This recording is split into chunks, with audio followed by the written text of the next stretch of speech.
शाहीर अनंत फंदी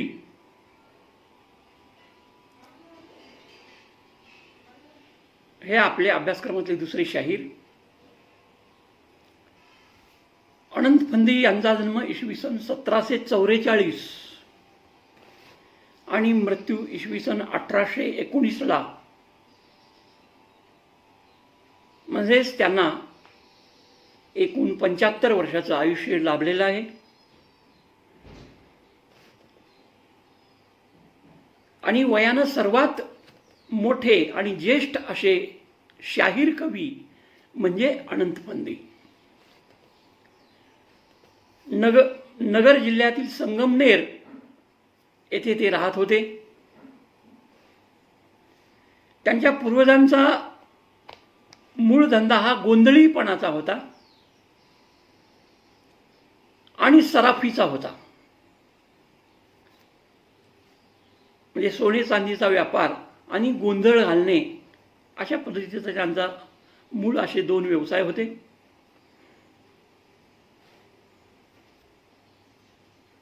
आपल्या कवित्वाच्या जोरावर कीर्तिवंत शाहीर होण्याचे भाग्य अनंत फंदीला लाभले आणि त्यांना पेशव्यांच्या दरबारातील कवी होण्याचा मान मिळाला. नंतर त्यांनी आपल्या पूर्ववयामध्ये उत्तान अशा श्रंगारिक लावण्या लिहिलेल्या आहेत. त्यांनी तमाशाचे फड चालविले, त्यांनी कटाव लिहिले, फटके लिहिले आणि लावण्या लिहून लौकिक आणि खूप द्रव्य मिळविले. अमाप पैसा त्यांना मिळाला. आणि मग नंतर अहिल्याबाई होळकर आणि त्यांची भेट झाली तेव्हा अहिल्याबाई होळकरांनी त्यांना उपदेश केला आणि मग तमाशा सोडून शाहीर अनंत फंदी यांनी कीर्तन करू लागले आणि कीर्तनकार म्हणूनही त्यांना भरपूर प्रसिद्धी मिळाली. त्यांनी 7 पोवाडे लिहिलेले आहेत, काही लावण्याही लिहिलेल्या आहेत. पोवाडे आणि लावण्यांपेक्षा अनंत फंदी हे कटाव आणि फटक्यांमुळे जास्तीत जास्त लोक माणसाच्या मनामध्ये, समाज मनाच्या स्मरणात राहिले. अनंत फंदींनी माधव ग्रंथ किंवा काही जण त्याला माधव निधन अशा पद्धतीचं काव्य म्हणतात, तर हे लिहिलं. त्याच्यामध्ये जवळजवळ 359 ओव्या आहेत आणि दुसऱ्या बाजीरावाचे चित्रण त्याच्यामध्ये आलेलं आहे. अनंत फंदींनी बाजीरावाचे गोडवे गायले. नंतरच्या त्यांच्या लेखनातून बेबंदशाही, पेंढारी, दुष्काळ याचे वर्णन आलेले आहे. त्यांनी जे माधव ग्रंथ लिहिलेला आहे त्याच्यामध्ये त्यांनी म्हटलेलं आहे, शुद्ध अशुद्ध या माधव ग्रंथाचाही उल्लेख इथं आलेला आहे. शुद्ध अशुद्ध या माधव ग्रंथी कल्पना न घ्यावी पंडिती, हा ग्रंथ थोर थोरांप्रती बखर केली असे.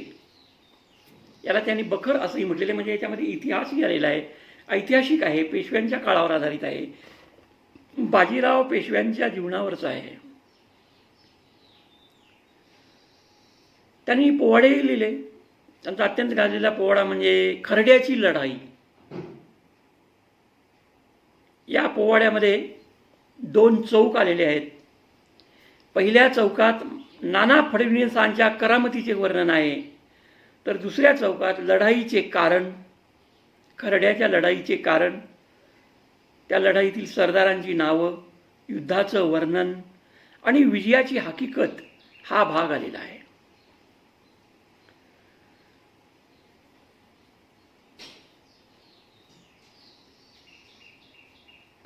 इसवी सन 1806 च्या सुमाराला यशवंतराव होळकरांचा दंगा उसळला.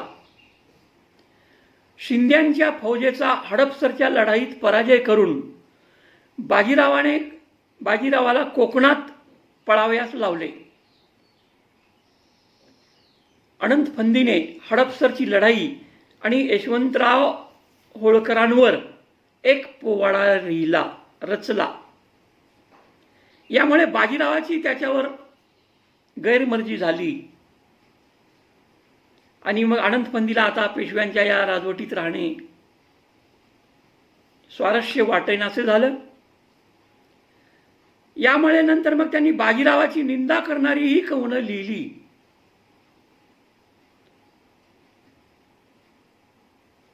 अनंत फंदीच्या लेखणीला त्या काळातील समाज जीवन, राजकारण आणि बेबंदशाहीमुळे, जीवनातील कटू अनुभवांमुळे एक प्रकारची धार चढली. वास्तवाचा आधार त्यांच्या कवनांमध्ये आला, कवितेत आला, पोवाड्यात आला, लावणीत सुद्धा आला, कटावमध्ये आला. जीवनातल्या कटू अनुभवांमुळे त्यांनी औपरोधिक लावणी रचना केल्या, उपरोधात्मक, उपहासात्मक. फंदी म्हणतात, हे मूर्खा खून तरका, परका पुरुष आपला नसे, तशामधी कोणी विरळा, प्रीत चालवी तसे. अनंत फंदींनी चंद्रावळीही लिहिल्या. अनंत फंदीची चंद्रावळ अत्यंत प्रसिद्ध आणि लोकप्रिय अशी लावणी आहे. यात त्यांनी चंद्रावळीच्या विलोभनीय शृंगाराचे वर्णन केले आहे. स्त्री सौंदर्याचे फारच सुरेख, मोहक आणि रेखीव शब्दचित्र या चंद्रावळीच्या लावणीतून आलेलं आहे.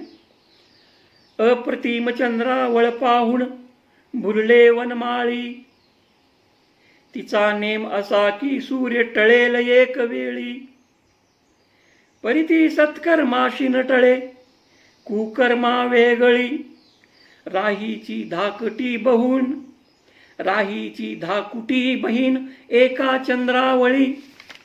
तर अशा पद्धतीनं चंद्रावळीचं वर्णन त्यांनी बहारदार पद्धतीनं वीर आणि प्रेमरसावर आधारित, शृंगार रसावर आधारित केलेलं आहे. अनंत फंदीच्या या चंद्रावळीच्या शरीरावयवांच्या वर्णनात उपमांची खैरात केली अनंत फंदीने. त्यात त्यांनी मृगनयनी डोळे असं म्हटलेलं आहे. मृग म्हणजे हरिण. हरणाच्या डोळ्यासारखी, हरिणीच्या डोळ्यासारखे डोळे असलेली मृगनयनी डोळे, गोरी मुरकी, गालावर हिरवा तीळ, नार कळसूत्र बाहुली आणि कंठातून पीक दिसे. कंठातून पीक दिसे म्हणजे पान खाल्लेलं आहे, विड्याचं पान खाल्लेलं आहे, तर तिच्या गळ्यातून त्या पानाची पिंक खाली उतरताना, तिच्या शरीरात जाताना दिसते. इतकं नाजूक तिच्या वर्णाचा म्हणजे रंगाचं वर्णन त्यांनी केलेलं आहे. कंठातून पीक दिसे, नितांत सुंदर असे वर्णन त्यांनी केलेलं आहे. फंदींनी बेलबाळ्या, पानबाळ्या अशा 32 बाळ्यांचेही वर्णन केलेले आहे. हे दागिन्यांची नाव आहे. त्यांची अक्रूर या नावाची एक लावणी अतिशय सुरेख आणि हृद्य झालेली आहे. गोपिका आणि अक्रूर यांच्यातील संवाद त्यांच्या त्या लावणीत आलेला आहे. अक्रूरा गोपी आक्रंदती हरी प्रती ठेवा. अक्रूरा गोपी आक्रंदती, आक्रंदती म्हणजे विलाप करतायत, रडतायत, ओरडतायत, दुःख व्यक्त करतायत, हमसोमसू रडतायत. अक्रूरा गोपी आक्रंदती हरी प्रती ठेवा. मथुरेशी नको येऊ, पहारे मथुरेशी नको नेऊ. मथुरेशी नको नेऊ असं त्यांनी म्हटलेलं आहे. आमचा प्राण विसावा. येऊन गोकुळी अवतरला दीनबंधू. श्रीकृष्णाचं वर्णन आहे. येऊन गोकुळी अवतरला दीनबंधू. दीनबंधू म्हणजे दीन म्हणजे गरीब, गरीब दीन दुबळ्यांचा बंधू भाऊ. येऊन गोकुळी अवतरला दीनबंधू. ते पासूनी अवघे आनंदले गोपबंधू. गोपांचेही भाऊ आणि गरिबांचेही भाऊ. त्रैलोक्या माझी. त्रैलोक्य म्हणजे 3 लोकात, पृथ्वी, स्वर्ग आणि नरक. त्रैलोक्या माझी दुमदुमुला आनंदू. हे क्षीरसागरीचे निधान ब्रह्मानंदू. अशा पद्धतीची त्यांची ही लावणी. फंदीची ही आक्रूर लावणी भक्तिभावपूर्ण आहे. एका लावणीत अनंत फंदींनी भगवंताची 24 नावं एकत्र करून लावणी रचना केलेली आहे. अनंत फंदींचे उपदेशपर फटके सुंदर असून अविस्मरणीय आहेत. ते खरे फटके मारलेले आहेत.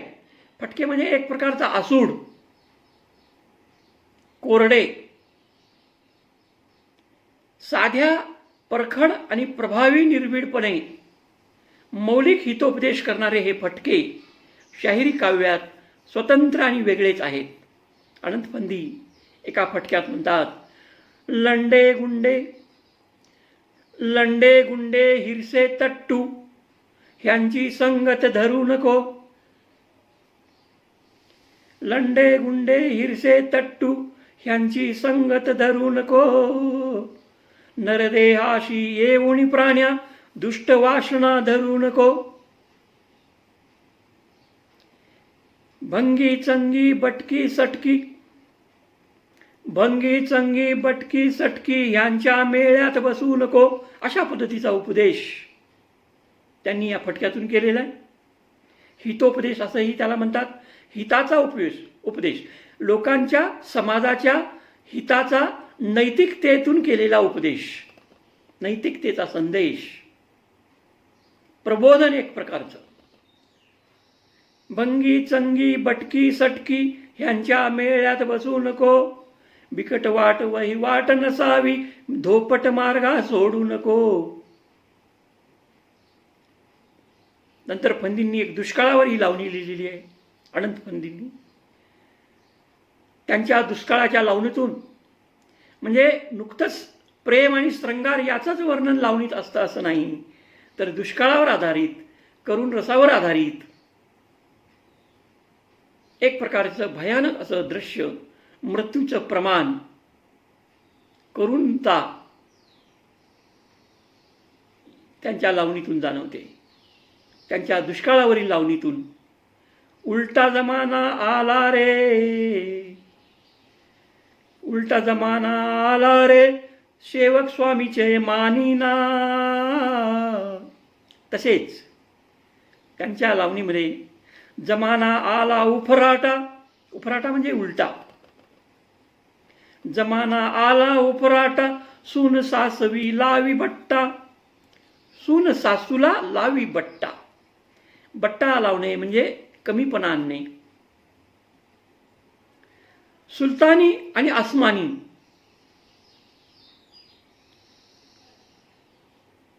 राव ऐका एकच धुमाळी, अशा पद्धतीच्या एका लावणीमध्ये ओळ आलेली आहे. अनेक लावण्या शाहीर अनंत फंदींनी लिहिलेल्या आहेत. त्यांच्या लावणीतील ओळी ओळीतून तत्कालीन समाजाचे जीवन वास्तव पद्धतीनं त्याचं दर्शन घडतं. फंदीच्या रचनेतील भाषा रांगडी, स्पष्ट, परखड आहे. त्याचे काव्यातून काव्यरचनेचा आत्मविश्वास व्यक्त झालेला आहे. फंदी आनंदाची कविता, सवाई सोटा रे सोटा हे त्यांचे आत्मविश्वासपर बोल सार्थ झालेले आहेत आणि इथं शाहीर आनंद पंधी यांच्या कार्याचा, त्यांच्या कर्तृत्वाचा आणि त्यांच्या वाङ्मयीन कार्याचा परिचय आज आपण करून घेतलेला आहे. धन्यवाद.